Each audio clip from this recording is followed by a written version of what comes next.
warahmatullahi wabarakatuh. Perkenalkan, nama saya Nisara Kolbi dari kelas 10 Farabi, absen nomor 5. Jadi hari ini saya akan menjelaskan sejarah kelas 10 kurikulum merdeka bab 1 dan bab 2. Bab 1 merupakan pengantar ilmu sejarah dan bab 2 merupakan asal-usul nenek moyang bangsa Indonesia dan jalur rempah pada masa praksara. Jadi tunggu apa lagi, kita bahas sama-sama ya. Terima kasih. Ya, kita masuk ke bab 1 yakni pengantar ilmu sejarah. Mari kita bahas yang pertama adalah konsep dasar ilmu sejarah. Sejarah berasal dari bahasa Arab yaitu syajaratun yang artinya pohon, merujuk pada silsilah, terutama silsilah raja atau dinasti pada masa lalu. Kenapa pohon yang dipilih sebagai asal dari kata sejarah? Karena setiap seperti pohon, sejarah pada setiap peristiwanya saling berkaitan dan memengaruhi masa yang akan datang. Seperti pohon dari akar hingga daunnya itu saling berkaitan. Kemudian definisi sejarah juga merujuk pada silsilah. Beberapa definisi sejarah menurut sejarawan itu yang pertama dari Herodotus yang mengatakan bahwa sejarah bukan berkembang dan bergerak lurus ke depan dengan tujuan yang pasti, melainkan melingkar yang tinggi rendahnya disebabkan oleh keadaan manusia. Kemudian yang kedua, R.G. Collingwood, sejarah adalah sebagai penyelidikan tentang hal-hal yang telah dilakukan manusia pada masa lampau. Kemudian Sartono Kartodirjo, sejarah dibatasi oleh dua hal, sejarah dalam arti objektif dan subjektif. Sejarah objektif merujuk pada peristiwa atau kejadian itu sendiri. Secara subjektif, sejarah yang telah ditulis oleh sejarawan. Kemudian Ermo Ali mengatakan bahwa sejarah adalah keseluruhan perubahan, kejadian, peristiwa, dan kenyataan yang benar-benar terjadi di sekitar kiat. Kemudian manfaat belajar sejarah ada edukatif, selain sebagai sumber pengetahuan, sejarah juga mengajarkan hal yang baik dan buruk serta nilai kepahlawanan dan sebagainya. Kemudian inspiratif, belajar sejarah dapat meningkatkan semangat generasi muda untuk terus maju. Kemudian rekreatif, mempelajari sejarah juga dapat memberikan kesenangan seperti sedang berekreasi secara mandiri. Kemudian instruktif, guna instruktif sejarah muncul dalam proses penyampaian suatu ilmu pengetahuan. Manusia menjadi penggerak sejarah atau peristiwa hidupnya dalam rangka mewujudkan perubahan dan kemajuan yang dicita-citakannya. Peran manusia dalam sejarah layaknya pemeran utama dalam drama. Tokoh-tokoh penggerak sejarah umumnya ada orang-orang yang besar. Kemudian konsep manusia, ruang, dan waktu dalam sejarah. Setiap peristiwa sejarah yang dialami manusia pada masa lampau berlangsung dalam ruang dan waktu tertentu. Unsur ruang memberikan gambaran jelas kepada kita bahwa peristiwa itu memang ada dan nyata. Kemudian unsur waktu menjadi batasan temporal dari setiap peristiwa yang telah terjadi. Dan ini adalah contoh unsur manusia, ruang, dan waktu dalam peristiwa proklamasi kemerdekaan Republik Indonesia. Manusianya adalah Soekarno dan Hatta, ruangnya Jalan Pegangsaan Timur nomor 56 Jakarta, dan waktunya 17 Agustus 1945. 4 konsep waktu dalam sejarah. Yang pertama perkembangan, 2 kesinambungan, 3 pengulangan, 4 perubahan. Perkembangan, suatu keadaan masyarakat yang berkembang dari dan disebabkan oleh kondisi yang terjadi sebelumnya. Contohnya penggunaan kapak pada masa praaksara. Kemudian kesinambungan, suatu kondisi terkadang tidak melahirkan kondisi baru tetapi tetap diwariskan karena dianggap baik oleh suatu masyarakat. Yang ketiga pengulangan. Pengulangan adalah fenomena yang pernah terjadi sebelumnya terulang kembali pada masa sekarangnya atau masa sesudahnya atau masa sekarang. Contohnya itu dekret presiden yang kemudian membuat pergantian pemerintahan demokrasi terpemimpin ke Orde Baru dan Orde Baru ke reformasi. Kemudian pemerintahan tersebut dapat bergerak karena salah satu faktornya adalah gerakan mahasiswa, contohnya yang di masa Soeharto. Kemudian perubahan adalah ketika masyarakat membentuk praktik yang baru. Biasanya perubahan terjadi karena pengaruh dari luar, misalnya perang dan bencana alam.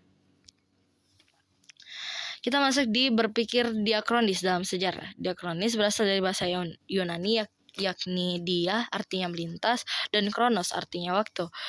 Konsep kronologi. Kronologi berasal dari bahasa Yunani yakni kronos, waktu, dan logos, uraian atau ilmu. Kemudian ilmu tentang kronologi berarti ilmu tentang waktu yang membantu menyusun peristiwa sejarah sesuai urutannya. Kemudian agar terhindar dari anakronisme. Anakronisme adalah kerancauan waktu antara satu peristiwa sejarah yang satu dan peristiwa sejarah yang lain. Kemudian contoh kronologi adalah peristiwa proklamasi kemerdekaan Indonesia yang dimulai pada tanggal 6 Agustus 1945 di mana kota Hiroshima, Jepang dibom oleh sekutu. Kemudian pada 9 Agustus 1945 kota Nagasaki dibom atom oleh sekutu. Kemudian lanjut pada 14 Agustus 1945 Jepang menyerah kepada sekutu. Kemudian 16 Agustus 1945 peristiwa Rengas Dengklok. Kemudian 17 Agustus 1945 proklamasi kemerdekaan Republik Indonesia. Kemudian kita masuk ke konsep periodisasi. Periodisasi itu pengelompokan peristiwa-peristiwa sejarah ke dalam satu babak, masa, zaman, atau periode tertentu. Periodisasi diperlukan agar dapat menganalisis secara menyeluruh suatu peristiwa dalam berbagai aspek.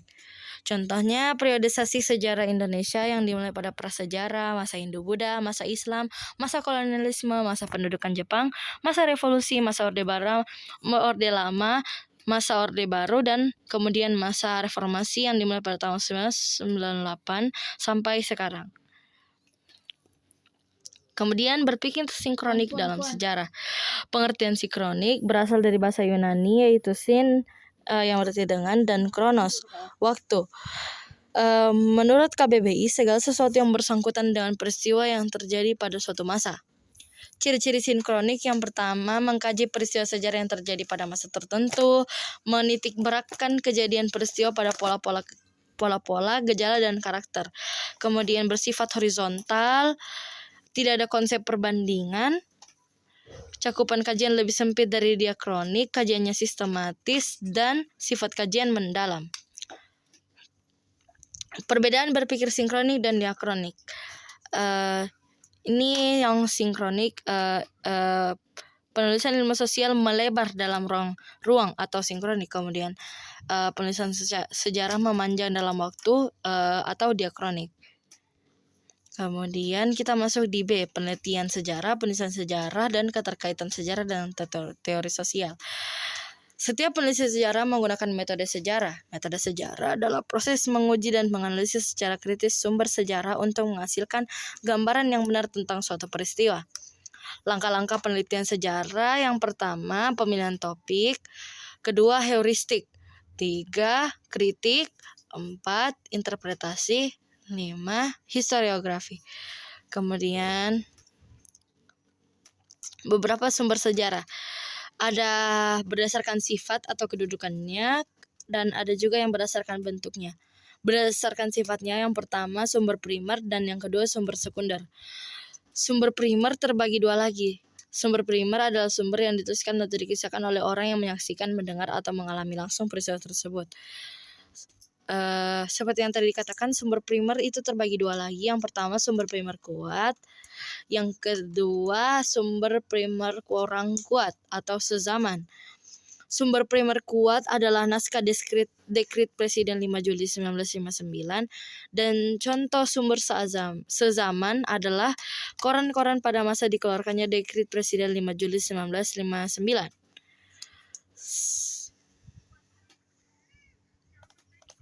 Sumber sekunder adalah sumber yang didapat dari orang yang mendengar peristiwa tersebut dari orang lain.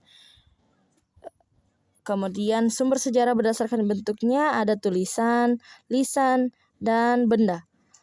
Tulisan contohnya itu catatan harian Putri Goa, prasasti, kemudian buku, dan arsip, serta koran.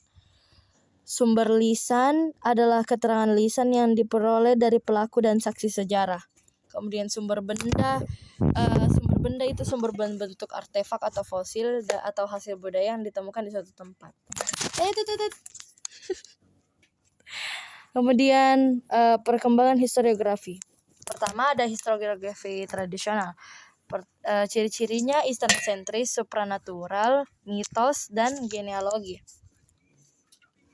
Historiografi kolonial, ciri-cirinya Neerlandosentris dan Eropa-sentris. Jadi ini dibuat oleh kolonial.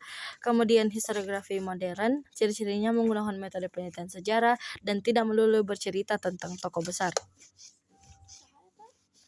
Keterkaitan sejarah dengan teori sosial. Teori-teori dalam ilmu sosial memang diperlukan untuk menambah ketajaman dan bobot analisis dalam penulisan sejarah. Dan pemanduan ilmu sejarah dengan ilmu sosial humaniora baru dilakukan setelah penganut aliran Annales di Prancis. Indonesia menurut Kunto Wijoyo, penerapan teori-teori sosial dalam penelitian sejarah di Indonesia dipelopori oleh seorang sejarawan yang bernama Sartono Kartodirjo. Sekarang kita masuk di bab 2, yakni asal-usul nenek moyang bangsa Indonesia dan jalur rempah pada masa Praksara. A. Asal-usul nenek moyang bangsa Indonesia. Indonesia dibentuk oleh 3 lempeng besar dunia, yakni lempeng Indo-Australia, Eurasia, dan lempeng Pasifik. Subduksi antara lempeng Indo-Australia dan lempeng Eurasia menyebabkan terbentuknya deretan pegunungan bukit barisan di Pulau Sumatera dan deretan gunung berapi di sepanjang Pulau Jawa, Bali, dan Lombok serta Palung Jawa, yakni Sunda. Kemudian teori asal-usul nenek moyang bangsa Indonesia. Yang pertama, teori Adolf Afrika. Menurut teori ini, nenek moyang bangsa Indonesia berasal dari Afrika, tepatnya di Tanduk Afrika sejak sekitar 4.000 tahun yang lalu. Mereka masuk ke Nusantara. Kemudian mereka merupakan penutur bahasa Austronesia. Yang kedua, teori out of Taiwan. Menurut teori ini, nenek moyang bangsa Indonesia berasal dari Taiwan. Migrasi bangsa Austronesia dari Taiwan terjadi sekitar 5.000 tahun yang lalu. Selain budaya maritim, budaya lain yaitu bercocok tanam. Peta berikut ini merupakan peta persebaran manusia purba menurut teori Afrika. Lanjut ke teori yang ketiga, yaitu teori out of Yunnan. Menurut teori ini, nenek moyang bangsa Indonesia berasal dari Yunnan, Tiongkok.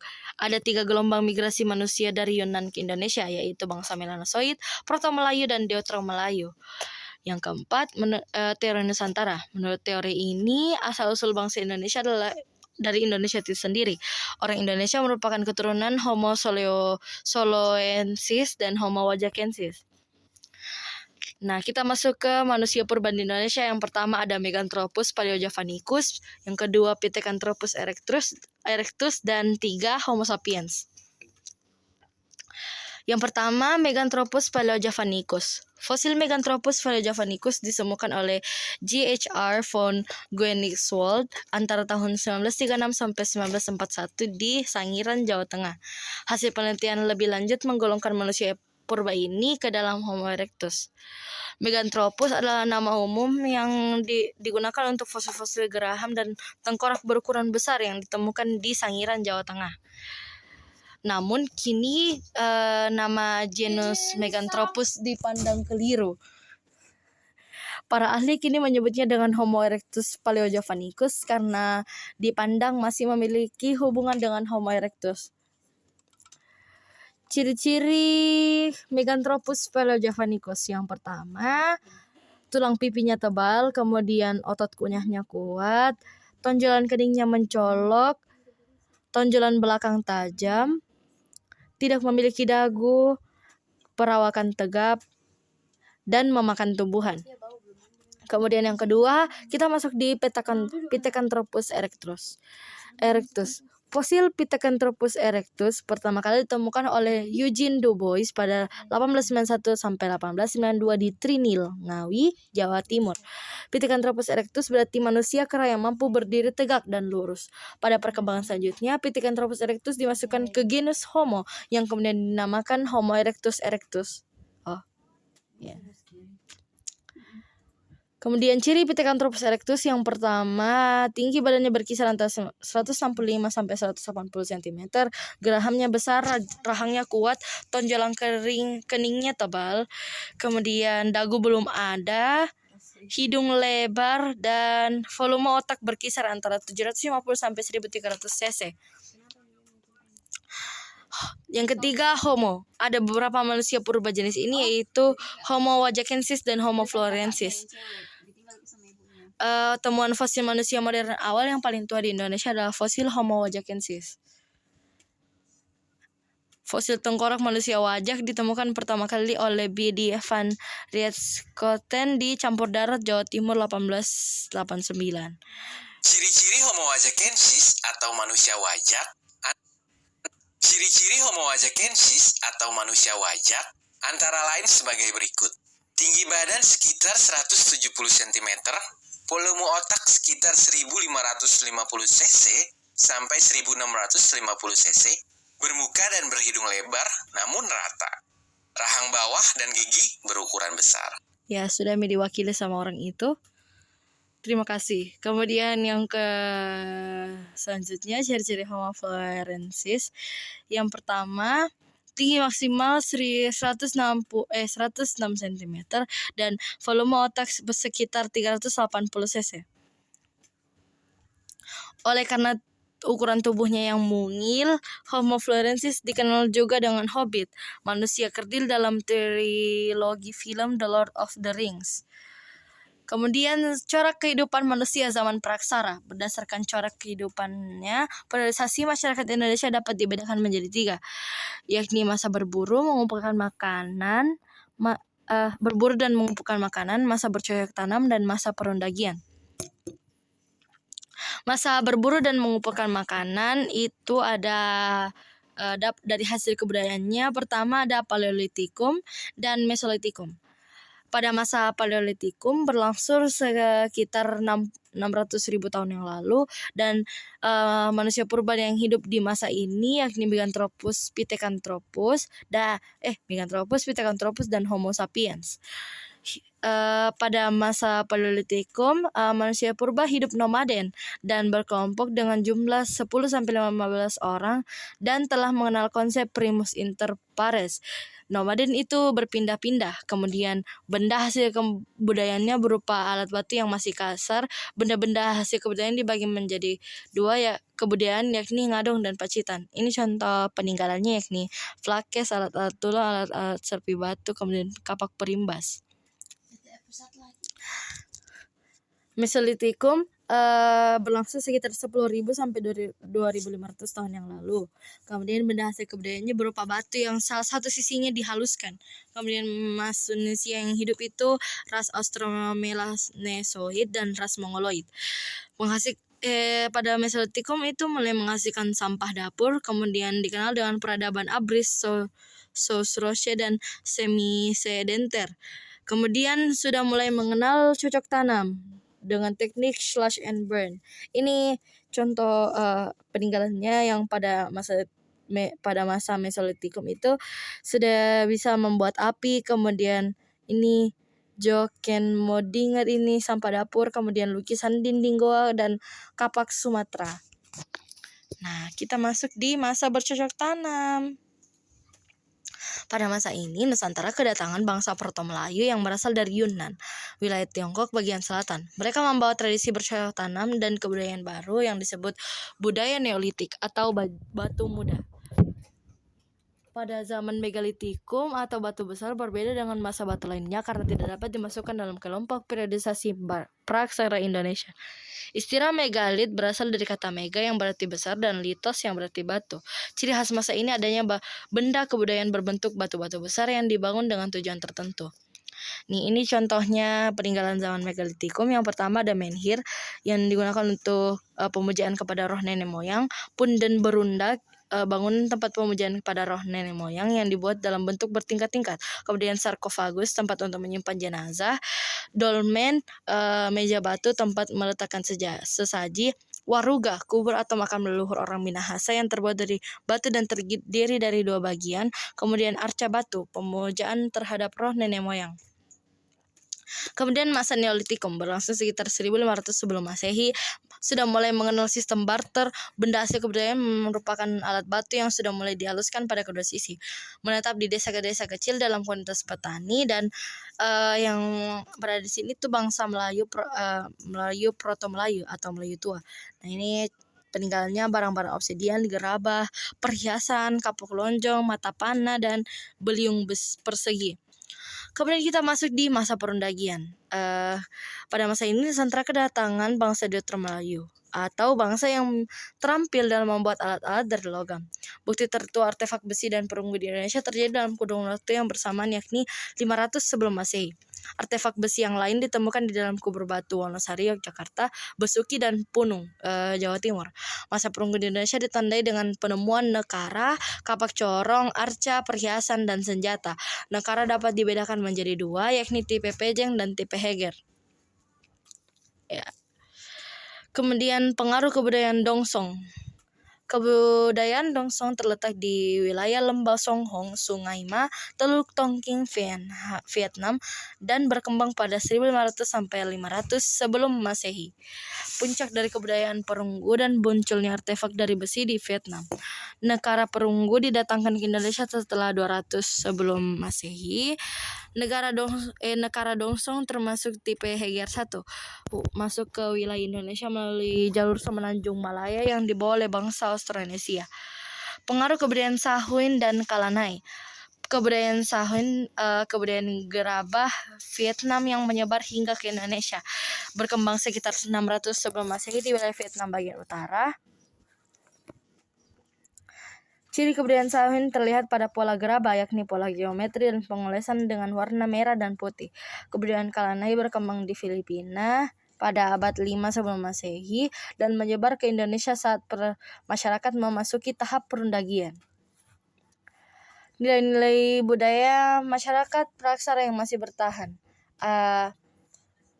Sering berkembangnya kemampuan berkomunikasi dengan menggunakan bahasa, masyarakat praksara mewariskan nilai-nilai dan pandangan hidup melalui cara lisan. Ada dua cara menyampaikannya, yakni secara langsung dan tidak langsung. Secara langsung itu melalui nasihat dan petuah, kemudian tidak langsung itu melalui contoh hidup dan folklore, mitos, legenda, dongeng, upacara, nyanyian rakyat, dan lain-lain. Kita masuk di tradisi. Tradisi juga dipahami sebagai suatu adat kebiasaan yang dipertahankan turun-temurun dan masih dihayati oleh masyarakat pendukungnya. Karena penyampaiannya dilakukan secara lisan, kemudian dikenal istilah tradisi lisan. Folklore adalah bagian dari kebudayaan suatu masyarakat yang tersebar dan bersifat tradisional yang diwariskan secara lisan dan turun-temurun. Ciri-ciri folklore yang pertama bersifat tradisional, anonim, tidak tahu pengarangnya, prologis atau terdapat unsur mistis, lugu, dan polos, ceritanya tanpa disensor. Kemudian berkembang dalam versi yang berbeda-beda, menggunakan kata-kata klise, bermanfaat dalam kehidupan masyarakat, dan milik bersama masyarakat tertentu. Jenis-jenis folklore yang pertama mitos, 2 legenda, 3 dongeng, 4 nyanyian rakyat, 5 upacara. Tradisi lisan yang masih lestari ada wayang, wayang beber, makyong, didong, rabab Pariaman, dan Tanggomo. Yang kedua kita masuk di jalur rempah di Indonesia pada masa praksara. Apa itu jalur rempah? Jalur rempah adalah jaringan niaga rempah-rempah yang menghubungkan antara belahan barat dan timur dunia, yang dimulai dari wilayah timur Nusantara, melintasi ujung barat Sumatera, India, Sri Lanka, Mesir, Afrika Timur, Afrika Selatan, Madagaskar, kemudian daratan timur tengah, Mediterania, hingga Eropa. Komoditas yang diperdagangkan yaitu lada, kayu manis, pala, dan cengkih. Jalur rempah pada praksara itu merupakan jaringan niaga tertua dalam peradaban manusia, warisan nenek moyang kita sejak 4.500 tahun yang lalu. Pada masa praksara, wilayah yang dilintasi jalur rempah membentang sampai Sri Lanka, India, Afrika, dan Madagaskar, dan Asia Tenggara. Kemudian bukti arkeologis adanya jalur rempah yang sudah terbentuk sejak masa praksara itu yang pertama gambar perahu layar dan manusia dengan senjata terselip di pinggang di situs Liang Kacamata atau berada di Kalimantan Selatan. Kemudian lukisan penari dengan gendang logam di situs Here Sorot Entapa. Kemudian gendang dongsong dari Vietnam Utara dan Tiongkok Barat. Daya era kurang lebih 2500 tahun yang lalu, yakni zaman logam. Kemudian bukti tertulisnya itu ada di kitab petunjuk pelaut ke lautan Eritrea. Eritrea adalah nama kuno Yunani untuk Samudra Hindia. Kemudian Gaius Plinus Secundus alias Pliny the Elder dalam catatan perjalanannya menyebutkan tentang para pelaut pemberani dari timur yang datang membawa kayu manis dengan menggunakan perahu sederhana. Kemudian peta Geografi abad ke-1 Masehi yang dibuat oleh astronom Alexandria yang dari Mesir, Claudius Ptolemaios. Kemudian catatan perjalanan ke Jawa melalui laut dari dua pendeta Buddha, yaitu Fa Hsien dan Gunavarman.